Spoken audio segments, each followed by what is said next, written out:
pessoal! Bem-vindos a mais uma aula de ciências! E hoje nós vamos aprender sobre alguns tipos de relações entre os seres vivos. Além das relações alimentares que nós já vimos anteriormente, cadeia alimentar, teia alimentar, enfim, temos também outros tipos de relações ecológicas que os seres vivos realizam entre si. Vamos ver quais são? Bora comigo, pessoal!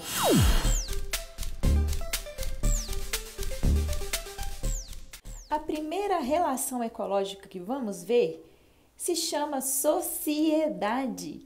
Na sociedade, os indivíduos cooperam entre si, dividindo o trabalho.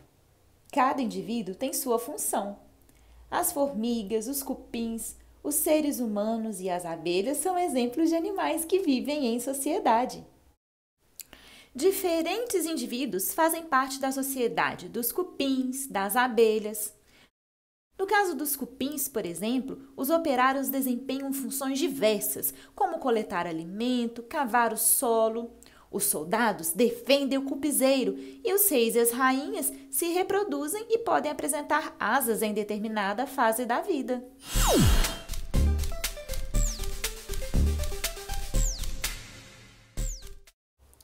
A próxima relação é a de competição, em que os indivíduos disputam o mesmo recurso. A competição acontece por água, alimento, abrigo e até por parceiros da reprodução.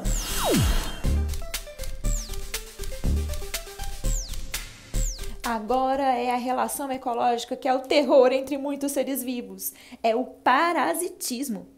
No parasitismo, um dos indivíduos, no caso o parasita, é beneficiado, enquanto o outro, o hospedeiro, é prejudicado. O parasita se hospeda em um indivíduo para se alimentar às custas dele. Vemos como exemplo aí vermes, piolhos, pulgas e muitos outros.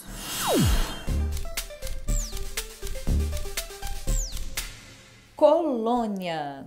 Colônia é a formação por indivíduos unidos fisicamente uns aos outros, parecendo um único ser, ao contrário dos seres que vivem em sociedade. O corpo desses indivíduos podem ser semelhante ou diferente. Os corais são exemplos de colônia. Todos trabalham em conjunto para garantir alimento. Nas colônias, nem sempre há divisão de tarefas.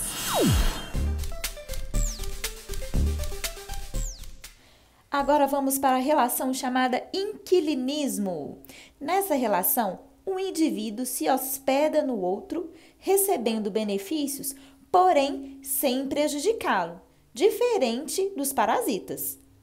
As bromélias, as orquídeas, elas vivem sobre troncos de árvores que são seu suporte. Nos troncos, elas encontram proteção, alimento e maior quantidade de luz solar.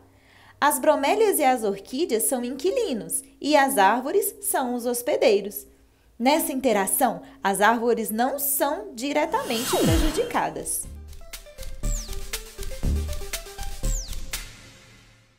Por último, vamos ver a relação de predação, em que os indivíduos capturam outros para se alimentar. Os que caçam são chamados de predadores e os capturados são chamados de presas. Por exemplo, tigre que captura um cervo, ou até mesmo uma águia ou um gavião que captura alguma ave menor ou algum bichinho menor.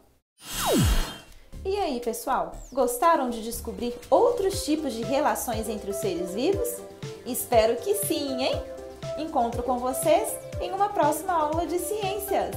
Um beijo e tchauzinho! Até a próxima!